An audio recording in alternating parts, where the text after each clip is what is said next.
Hi friends, R4യിലേക്ക് എല്ലാവർക്കും സ്വാഗതം. Nifty തുടർച്ചയായ 8 ട്രേഡിംഗ് ഡേയിൽ നെഗറ്റീവ് ക്ലോസിംഗ് നൽകിയിരിക്കുകയാണ്. ഇപ്പോൾ 2025 പിറന്നതിന് ശേഷം കഴിഞ്ഞ ഫെബ്രുവരി മാസം ഇതേപോലെ 8 ദിവസങ്ങളിൽ കൂടുതലുള്ള തുടർച്ചയായ നെഗറ്റീവ് ക്ലോസിംഗ് 2 പ്രാവശ്യം നിഫ്റ്റിയിൽ നടന്നിരുന്നു. അപ്പോൾ ആ ഒരു ചരിത്രം വെച്ച് നോക്കുമ്പോൾ 8-10 ദിവസങ്ങൾ കഴിഞ്ഞ് കഴിഞ്ഞാൽ സ്വാഭാവികമായിട്ടും ഒരു പോസിറ്റീവ് ക്ലോസിംഗ് നൽകേണ്ടതാണ്. അപ്പോൾ തീർച്ചയായിട്ടും വരും ദിവസങ്ങളിൽ നമുക്കത് പ്രതീക്ഷിക്കാം. ഇന്നത്തെ നിഫ്റ്റിയിലെ സെക്ടറൽ പെർഫോമൻസ് നമ്മൾ നോക്കിക്കഴിഞ്ഞാൽ PSU ബാങ്കിൽ അതിൻ്റെ ആ ഒരു പോസിറ്റീവ് സെന്റിമെന്റ്സ് തുടരുകയാണ്. അതിൻ്റെ ആ ഒരു ജൈത്രയാത്ര തടസ്സമില്ലാതെ മുന്നോട്ട് പോകുന്നതായിട്ട് കാണാം.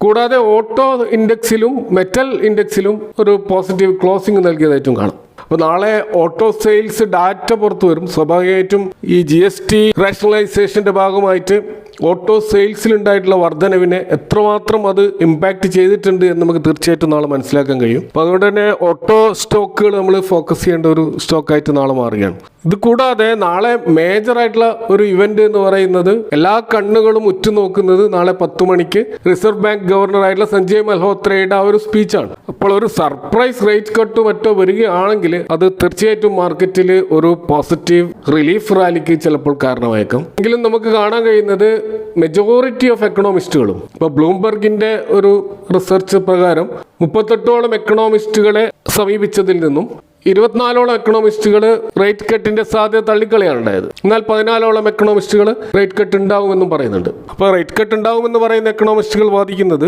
നിലവിലുള്ള ഈ ഗ്ലോബൽ വെല്ലുവിളികൾ കാരണം, പ്രത്യേകിച്ച് താരിഫ് റിലേറ്റഡ് ആയിട്ടുള്ള ഇഷ്യൂസ് കാരണം ഇന്ത്യയുടെ ഒരു ഗ്രോത്ത് പ്രോസ്പെക്ട്സ് കുറച്ച് ഡാർക്ക് ആയിട്ടുണ്ട്. അപ്പോൾ അതിനെ മറികടക്കാൻ ഒരു റേറ്റ് കട്ടിലൂടെ കുറേയൊക്കെ അത് കോമ്പൻസേറ്റ് ചെയ്യാൻ കഴിയുമെന്നാണ് അവർ പറയുന്നത്. കൂടാതെ ഇന്ത്യയുടെ ഇൻഫ്ലേഷൻ അതൊരു കംഫർട്ട് സോണിലാണ് നിൽക്കുന്നത്. 2 മുതൽ 6% എന്നുള്ള ഒരു ഇൻഫ്ലേഷന്റെ ആ ഒരു ത്രഷോൾഡ് അതിനുള്ളിൽ തന്നെയാണ് കഴിഞ്ഞ എത്രയോ മാസങ്ങളായിട്ട് ഇൻഫ്ലേഷൻ നിൽക്കുന്നത്. കഴിഞ്ഞ ഓഗസ്റ്റ് ഇൻഫ്ലേഷൻ 2.07% ആണ്. ഒരു ആവറേജ് ആയിട്ട് കാണുന്നത് 2.7% ആണ്. തീർച്ചയായിട്ടും ഇത് ബോറോയിങ് കോസ്റ്റ് കുറക്കാൻ ഒരു കാരണമാകേണ്ടതാണ്. അതുകൊണ്ട് തന്നെ RBI ഒരു റേറ്റ് കട്ട് ചെയ്യേണ്ടതാണെന്നാണ് അതിനെ ഫേവർ ചെയ്യുന്ന എക്കണോമിസ്റ്റുകളുടെ ഒരു വാദം.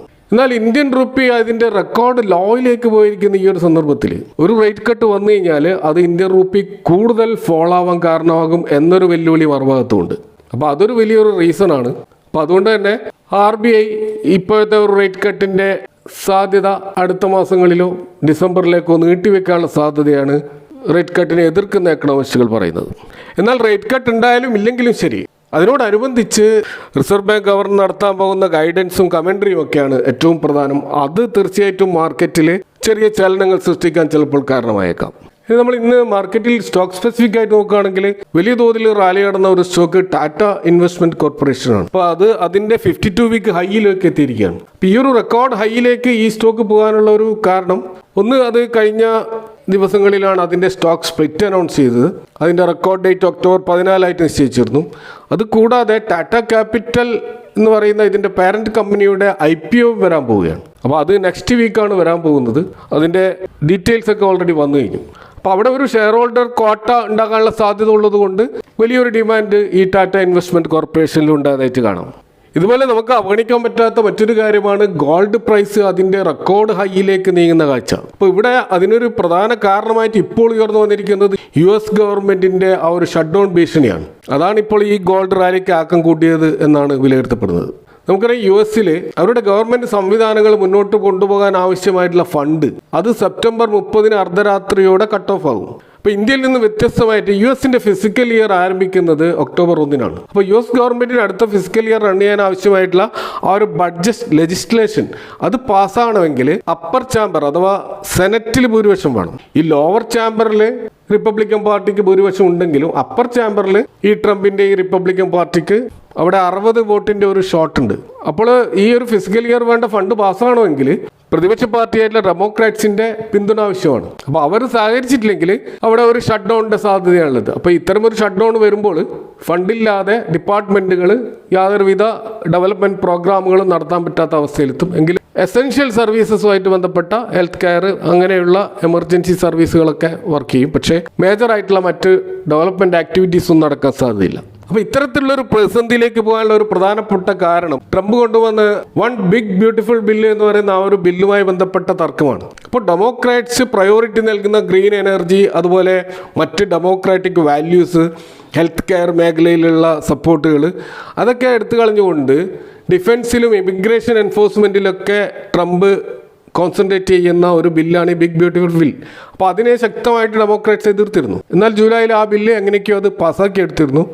ഇപ്പോൾ ഡെമോക്രാറ്റ്സ് ഇതിനൊരു പ്രതികാരം എന്നുള്ള നിലക്ക് ഇപ്പോൾ ബോൾ അവരുടെ കോർട്ടിലാണ്. അപ്പോൾ ആ അവസരം അവർ ഉപയോഗിക്കുകയാണ്. അപ്പോൾ ഇവിടെ ട്രംപ് ഒരു സംയുക്തമായിട്ടുള്ള ഒരു മീറ്റിങ്ങിന് വേണ്ടിയിട്ടൊക്കെ ശ്രമിക്കുന്നുണ്ട്, ഓൾ പാർട്ടി മീറ്റിംഗ്. അതിലൂടെ ഒരു തീരുമാനം എത്താനുള്ള അവസാന ദിവസം ഇന്ന് കഴിഞ്ഞിരിക്കുകയാണ്. അപ്പോൾ ഈ ഒരു അനിശ്ചിതത്വമാണ് ഗോൾഡ് പ്രൈസിൽ വമ്പിച്ച ഒരു മുന്നേറ്റം ഉണ്ടാകാൻ കാരണമായിട്ടുള്ളത്. ഇത് കൂടാതെ തന്നെ ഗോൾഡ് ഓൾറെഡി റൺ എടുത്തുകൊണ്ടേയിരിക്കുകയാണ്. അതിൻ്റെ ഒരു പ്രധാനപ്പെട്ട കാരണം ഡോളർ ഇൻഡെക്സ് വീക്ക് ആയതുകൊണ്ടാണ്. നമുക്കറിയാം ഡോളർ ഇൻഡെക്സ് എന്ന് പറയുന്നത് ഡോളറിന്റെ വാല്യുവേഷൻ യൂറോയുടെ സ്വിസ്, ജപ്പാന്റെ യെൻ, കനേഡിയൻ ഡോളർ, അതുപോലെ ബ്രിട്ടീഷിന്റെ പൗണ്ട്, സ്വീഡിഷിന്റെ ക്രോണ പോലെയുള്ള കറൻസികളുമായി താരതമ്യം ചെയ്തുകൊണ്ട് എത്തുന്ന ഒരു ഫിഗറാണ്. അപ്പോൾ ഇത് 1973 ഫെഡറൽ റിസർവ് എസ്റ്റാബ്ലിഷ് ചെയ്ത ഒരു ഇൻഡെക്സ് ആണ്. അപ്പോൾ 109 എന്നുള്ള ജനുവരിയിലുള്ള ആ ഒരു ഹൈയിൽ നിന്നും അതിപ്പോൾ 97 എന്ന ലെവലിലേക്ക് എത്തിയിരിക്കുകയാണ്. ഏകദേശം 11% ഫോളാണ് ഈ ഡോളർ ഇൻഡെക്സിൽ ഉണ്ടായിട്ടുള്ളത്. അപ്പോൾ ആ ഡോളറിന്റെ ഈ ഒരു ഡിവാല്യുവേഷൻ കാരണം ഗോൾഡ് കൂടുതൽ അട്രാക്റ്റീവായി. അപ്പോൾ സ്വാഭാവികമായിട്ട് ഇന്റർനാഷണൽ ബയേഴ്സ് ഡോളറിൽ ഇൻവെസ്റ്റ് ചെയ്യുന്നതിന് പകരം ഗോൾഡ് ഒരു സേഫ് ഹെവൺ ആയിട്ട് കാണുകയും അവിടത്തേക്ക് തിരികുകയും ചെയ്തു.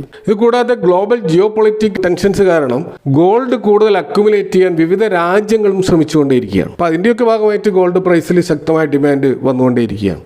ഇനി നമ്മൾ ഡൊമസ്റ്റിക് മാർക്കറ്റിലേക്ക് വന്നു കഴിഞ്ഞാൽ നമുക്കറിയാം NSEയിലെ ബെഞ്ച് മാർക്ക് ഇൻഡെക്സ് ആയ നിഫ്റ്റി, അത് നിഫ്റ്റി 50 ഉണ്ട്, നെക്സ്റ്റ് 50 ഉണ്ട്, മിഡ് ക്യാപ്പ് ഉണ്ട്, സ്മോൾ ക്യാപ്പ്, അങ്ങനെ തുടങ്ങി ധാരാളം ഇൻഡെക്സുകളുണ്ട്, സെക്ടോറൽ ഇൻഡെക്സുകളൊക്കെ ഉണ്ട്.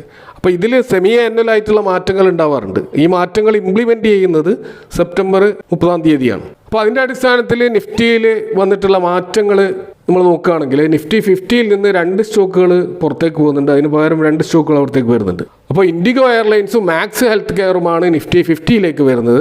അവിടെ നിന്ന് ഹീറോ മോട്ടോകോപ്പും ഇൻഡസ്ഇൻഡ് ബാങ്കും പുറത്തേക്ക് പോവുകയും ചെയ്യും. ഇതുപോലെ 3 സ്റ്റോക്കുകളുടെ വെയിറ്റേജ് നിഫ്റ്റിയിൽ കൂടാൻ പോവുകയാണ്. അതിലൊന്ന് SBIയും, മറ്റൊന്ന് ITCയും, മറ്റൊന്ന് ബജാജ് ഫിൻസോവുമാണ്. അതുപോലെ അവിടെ സ്റ്റോക്കുകളുടെ വെയിറ്റേജ് കുറയുകയും ചെയ്യുന്നുണ്ട്. അതിലൊന്ന് HDFC ബാങ്കും, മറ്റൊന്ന് റിലയൻസ് ഇൻഡസ്ട്രീസും, മറ്റൊന്ന് ICICI ബാങ്കുമാണ്. കൂടാതെ ഭാരതി എയർടെലിൻ്റെയും ഇൻഫോസിൻ്റെയും വെയിറ്റേജിൽ നേരിയ റിഡക്ഷൻ ഉണ്ടാവും. അപ്പോൾ ഇത്തരത്തിലുള്ള റീഷഫിൾ നടക്കുന്നത് കാരണം ഇപ്പോൾ നിഫ്റ്റി 50 ബേസ് ചെയ്തുകൊണ്ടുള്ള ഇൻഡെക്സ് മ്യൂച്വൽ ഫണ്ടുകളുണ്ട്. ഇപ്പോൾ സ്വാഭാവികമായിട്ടും ഫണ്ട് മാനേജേഴ്സ് ഈ സ്റ്റോക്കുകൾ വാങ്ങാൻ നിർബന്ധിതമാവും. അതുപോലെ ഇൻഡെക്സിൽ നിന്ന് പുറത്തു പോകുന്ന സ്റ്റോക്കുകൾ വിൽക്കാൻ നിർബന്ധിതമാവും. അതിൻ്റെ അടിസ്ഥാനത്തിലുള്ള ഒരു ട്രേഡിംഗ് ആക്ടിവിറ്റി ഈ സ്റ്റോക്കുകൾ നമുക്ക് വരും ദിവസങ്ങളിൽ കാണാൻ കഴിയും. ഇതേപോലെ നിഫ്റ്റി നെക്സ്റ്റ് 50യിലും ചില മാറ്റങ്ങളുണ്ട്. അവിടെ 4 സ്റ്റോക്കുകൾ പുതുതായിട്ട് വരുന്നുണ്ട്. Solar industries, engineers India, Mazagon dock ship builders, Hindustan zinc. അതുപോലെ അവിടെ നിന്ന് പുറത്തു പോകുന്ന സ്റ്റോക്കുകൾ ഇൻഡിഗോ, അത് നിഫ്റ്റി 50യിലേക്ക് പോവുകയാണ്. ഡാബർ ഇന്ത്യ നിഫ്റ്റി മിഡ് ക്യാപ്പിലേക്ക് പോവുകയാണ്. ICICI പ്രൊഡൻഷ്യൽ ലൈഫ് ഇൻഷുറൻസും അവിടെ നിന്ന് പോവുകയാണ്. സ്വിഗ്ഗിയും അവിടെ നിന്ന് പോവുകയാണ്. അതുപോലെ സെക്ടോറൽ ഇൻഡെക്സ് ആയിട്ടുള്ള ബാങ്ക് ഇൻഡെക്സിലും മാറ്റങ്ങളുണ്ട്. അവിടെ Kotak Mahindra bank, Axis bank, HDFC bank പോലെയുള്ള സ്റ്റോക്കുകളിൽ അവരുടെ വെയിറ്റേജ് കൂട്ടുന്നുണ്ട്. നിഫ്റ്റി മിഡ് ക്യാപ്പ് 150യിൽ നിഫ്റ്റി 50യിൽ നിന്ന് പുറത്തായിട്ടുള്ള ഹീറോ മോട്ടോകോപ്പും ഇൻഡസ്ഇൻഡ് ബാങ്കും വരുന്നുണ്ട്. കൂടാതെ സ്വിഗ്ഗിയും ഡാബർ ഇന്ത്യയും നിഫ്റ്റി മിഡ് ക്യാപ്പ് 150യിലേക്ക് വരികയാണ്. ഇത് കൂടാതെ ITC ഹോട്ടൽസ്, IDBI ബാങ്ക് പോലെയുള്ള മറ്റ് 7ഓളം കമ്പനികൾ നിഫ്റ്റി മിഡ് ക്യാപ്പിലേക്ക് വരുന്നുണ്ട്. അതുപോലെ നിഫ്റ്റി സ്മോൾ ക്യാപ്പ് 250യിൽ Gland pharma, Bandhan bank, Motherson Sumi wiring, Emami, Force Motors, Ola electric mobility പോലെയുള്ള 12ഓളം പുതിയ സ്റ്റോക്കുകൾ ആഡ് ചെയ്യപ്പെടുകയാണ്. അപ്പോൾ ഇതൊക്കെയാണ് പ്രധാനമായിട്ടുള്ള ചില മാറ്റങ്ങൾ നമുക്ക് നിഫ്റ്റിയിലെ വിവിധ ഇൻഡെക്സുകളിൽ കാണാൻ കഴിയുന്നത്. ഇനി മറ്റൊരു സ്റ്റോക്ക് റിലേറ്റഡ് ആയിട്ടുള്ള ഒരു വാർത്ത നമ്മൾ കാണുന്നത് BEML എന്ന് പറയുന്ന PSU സ്റ്റോക്കിലാണ്. നമുക്കറിയാം BEML എന്ന് പറയുന്നത് ഹെവി എർത്ത് മൂവിങ് എക്യുപ്മെൻറ്റ് നിർമ്മിക്കുന്ന, പ്രത്യേകിച്ച് ഈ മൈനിങ് ഇൻഡസ്ട്രിയിലും കൺസ്ട്രക്ഷൻ ഇൻഡസ്ട്രിയിലുമൊക്കെയുള്ള ഹെവി മെഷീൻസ്, ഇത് കൂടാതെ തന്നെ ഡിഫൻസിലുള്ള ടാങ്കുകൾ പോലെയുള്ള ഹെവി വെഹിക്കിൾസ് ഇവർ നിർമ്മിക്കുന്നുണ്ട്. കൂടാതെ റെയിൽവേ കോച്ചുകൾ, പ്രത്യേകിച്ച് മെട്രോ കോച്ചുകളൊക്കെ ഇന്ത്യൻ റെയിൽവേക്ക് വേണ്ടി ഇവർ നിർമ്മിക്കുന്നുണ്ട്. അപ്പോൾ അത്തരത്തിലുള്ള വളരെ സ്ട്രാറ്റജിക്കലി ഇമ്പോർട്ടൻ്റ് ആയിട്ടുള്ള ഒരു സ്റ്റോക്കാണ് BEML. എന്നാൽ ഈ സ്റ്റോക്ക് വളരെ എക്സ്പെൻസീവ് വാല്യൂഷനിലാണ് ട്രേഡ് ചെയ്യുന്നത്. ഇപ്പോൾ സ്റ്റോക്കിൻ്റെ PE 57.4 ആണ്. അപ്പോൾ നിലവിൽ ഇതിൻ്റെ പ്രൈസ് ഏകദേശം 4200 രൂപയോളമാണ്. അപ്പോൾ PSU കമ്പനികളിൽ വളരെ നല്ല പെർഫോമൻസ് നടത്തുന്ന ഒരു സ്റ്റോക്കാണ് BEML. ഇതിൻ്റെ കോമ്പൗണ്ടഡ് പ്രോഫിറ്റ് ഗ്രോത്ത് നമ്മൾ നോക്കിക്കഴിഞ്ഞാൽ 5 ഇയേഴ്സിൻ്റെ ഒരു CAGR എന്ന് പറയുന്നത് 36% ആണ്. ഇതിൻ്റെ ROCEയും ROEയും ഒരു ഡബിൾ ഡിജിറ്റിലാണെന്ന് കാണാൻ കഴിയും. എന്നാൽ 4200 രൂപ എന്നുള്ള ഒരു പ്രൈസ് സ്വാഭാവികമായിട്ടും ഒരു ശരാശരി ഇൻവെസ്റ്ററെ സംബന്ധിച്ചിടത്തോളം എക്സ്പെൻസീവായിട്ട് തോന്നുന്നത് കൊണ്ട് തന്നെ അതിൻ്റെ സ്റ്റോക്ക് സ്പ്ലിറ്റിലൂടെ കുറച്ചുകൂടി അതിൻ്റെ വില പകുതിയാകാനുള്ള ഒരു സാധ്യതയുള്ളത്. കാരണം 1:2 എന്നുള്ള ഒരു സ്റ്റോക്ക് സ്പ്ലിറ്റാണ് വരാൻ പോകുന്നത്. അതിൻ്റെ റെക്കോർഡ് ഡേറ്റ് ആയിട്ട് അവർ നിശ്ചയിച്ചിരിക്കുന്നത് November 3 ആണ്. അപ്പോൾ ഈ സ്റ്റോക്കിൽ ഗവൺമെൻറ് ഓഫ് ഇന്ത്യക്ക് 54% ഷെയർ ഹോൾഡിംഗ് ആണുള്ളത്. കൂടാതെ FIAസിൻ്റെ 5% കൂടുതലുള്ള ഹോൾഡിങ്ങും DIAസിൻ്റെ 18% കൂടുതലുള്ള ഒരു ഹോൾഡിംഗ് ഈ സ്റ്റോക്കിലുണ്ട്. അപ്പോൾ നിലവിലുള്ള വാല്യുവേഷനിൽ ഇതിൽ എൻട്രി എടുക്കാതെ ഒരു റീസണബിൾ വാല്യുവേഷനിൽ വരുമ്പോൾ ഈ സ്റ്റോക്ക് തീർച്ചയായിട്ടും നല്ലൊരു ബൈയിങ് ഓപ്പർച്യൂണിറ്റി ആയിരിക്കുമെന്നാണ് മനസ്സിലാക്കാൻ കഴിയുന്നത്. ഇനി നമ്മൾ ഇന്ന് ലിസ്റ്റ് ചെയ്ത 4 IPOകളിലേക്ക് വന്നു കഴിഞ്ഞാൽ ഒന്ന് Anand രാതി share and stock brokers ആണ്. അതിൻ്റെ ഒരു IPO പ്രൈസ് 414 ആയിരുന്നു. സ്റ്റോക്ക് ലിസ്റ്റ് ചെയ്തത് 432 എന്ന പ്രൈസിലാണ്. ഏകദേശം 4.37% ഒരു ലിസ്റ്റിംഗ് ഗെയിനോടെയാണ് സ്റ്റോക്ക് ലിസ്റ്റ് ചെയ്തത്. പക്ഷെ ഫൈനലായിട്ട് നമ്മളിപ്പോൾ കാണുന്നത് ഡേ ക്ലോസിംഗ് ഏകദേശം 7%ഓളം ഈ സ്റ്റോക്ക് മുന്നോട്ട് പോയി. അതിൻ്റെ അർത്ഥം ലിസ്റ്റിങ്ങിന് ശേഷം നല്ല തോതിലുള്ള ബൈയിങ് ഈ സ്റ്റോക്കിൽ ഉണ്ടായി എന്നുള്ളതാണ്. മറ്റൊരു സ്റ്റോക്ക് ഇന്ന് ലിസ്റ്റ് ചെയ്തത് ശേഷസായി ടെക്നോളജീസ് ആണ്. ഇതിൻ്റെ IPO പ്രൈസ് ഉണ്ടായിരുന്നത് 423 ആയിരുന്നു. സ്റ്റോക്ക് ലിസ്റ്റ് ചെയ്തത് 436 എന്ന പ്രൈസിലാണ്.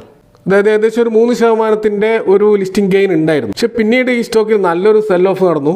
ഇപ്പോൾ നമ്മൾ കാണുന്നത് 2% ലോസിലാണ് ഈ സ്റ്റോക്ക് നമുക്കിപ്പോൾ കാണാൻ കഴിയുന്നത്. അടുത്തൊരു സ്റ്റോക്ക് ഇന്ന് ലിസ്റ്റ് ചെയ്ത് Jaro institute of technology and management ആണ്. എഡ്യൂക്കേഷൻ മേഖലയിൽ പ്രവർത്തിക്കുന്ന ഈ ഒരു കമ്പനിയുടെ IPO പ്രൈസിന്റെ അതേ പ്രൈസിലാണ് ലിസ്റ്റ് ചെയ്തെങ്കിലും പിന്നീട് വമ്പിച്ച ഒരു സെല്ലിംഗ് ആണ് ഈ സ്റ്റോക്കിൽ ഉണ്ടായത്. സെൽ ഓഫ് നടന്നിട്ട് 16% ഒരു ലോസിലാണ് ഈ സ്റ്റോക്ക് നമുക്കിപ്പോൾ കാണാൻ കഴിയുന്നത്. മറ്റൊരു സ്റ്റോക്ക് ഇന്ന് ലിസ്റ്റ് ചെയ്തത് സോളാർ വേൾഡ് എനർജി ആയിരുന്നു. 11% നല്ലൊരു ലിസ്റ്റിംഗ് ഗെയിൻ ഈ സ്റ്റോക്ക് നേടിയെങ്കിലും പിന്നീട് നമ്മൾ കാണുന്നത് വമ്പിച്ച സെൽ ഓഫ് ആണ്. അതായത് 351 എന്ന IPO പ്രൈസിലുണ്ടായിരുന്ന സ്റ്റോക്ക് 388 എന്ന റേഞ്ചിലായിരുന്നു ലിസ്റ്റ് ചെയ്തത്.